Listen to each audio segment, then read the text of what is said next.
Bismillahirrahmanirrahim. Assalamualaikum warahmatullahi wabarakatuh.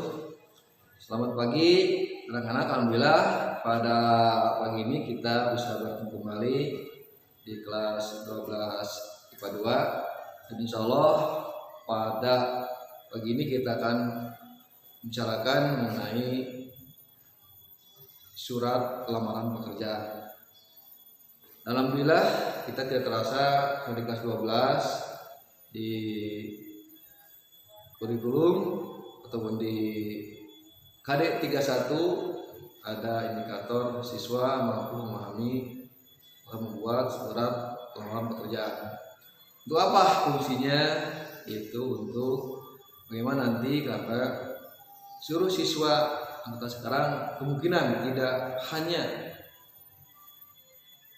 melanjutkan perguruan tinggi, mungkin ada juga yang bekerja. Begitu kalian perlu memahami bagaimana membuat teknis ya, surat lamaran pekerjaan yang betul-betul bisa dipahami oleh si perusahaan tersebut. Baik, bicara surat lamaran itu jelas akan berhubungan masalah surat. Nah, apa surat itu apa? Surat itu adalah suatu alat komunikasi tertulis untuk menyampaikan maksud dan tujuan pada orang lain agar mendapat respon dari orang yang menerimanya. Baik, surat lamaran itu merupakan sejenis surat pribadi resmi.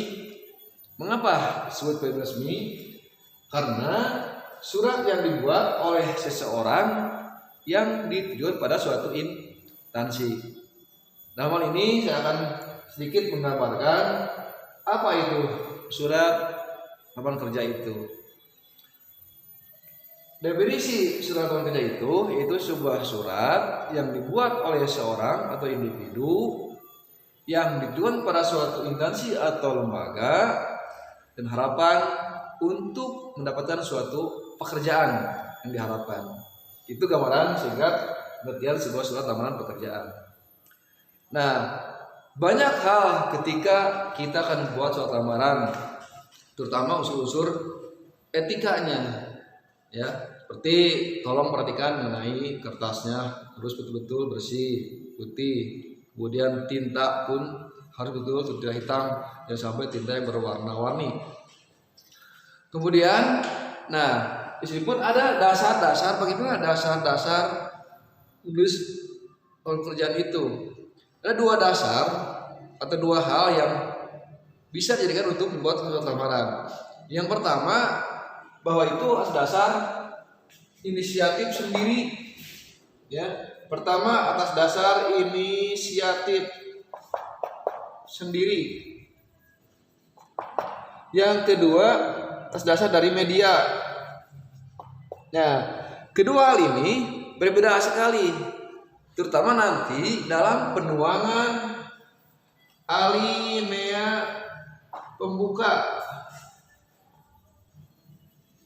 Itu akan beda dalam penuangan alinea pembuka itu. Kenapa? Karena kalau ada saat inisiatif sendiri itu akan langsung si pelamar menyebutkan diri sendiri dan menyampaikan tujuan dan maksudnya kepada perusahaan tersebut dengan dilampiri berapa berapa argumen atau istilahnya data kelengkapan pribadi, terutama hal-hal yang diinginkan oleh perusahaan tersebut. Kalau dari media ini si calon pelamar dia akan menemukan data dan informasi itu dari media. Oleh karena itu tolong harus diketahui apa nama medianya. Harus tahu media apa, misalnya media Sindo, Kompas, ya, misalnya Detikom, itu banyak ya. Kemudian yang selanjutnya harus tahu kapan limit waktu habisnya informasi itu. Agar apa? Agar kita jangan sampai mengirim lamaran sudah kadaluarsa. Dan yang ketiga, tolong harus diketahui jenis pekerjaan yang ditawarkannya apa.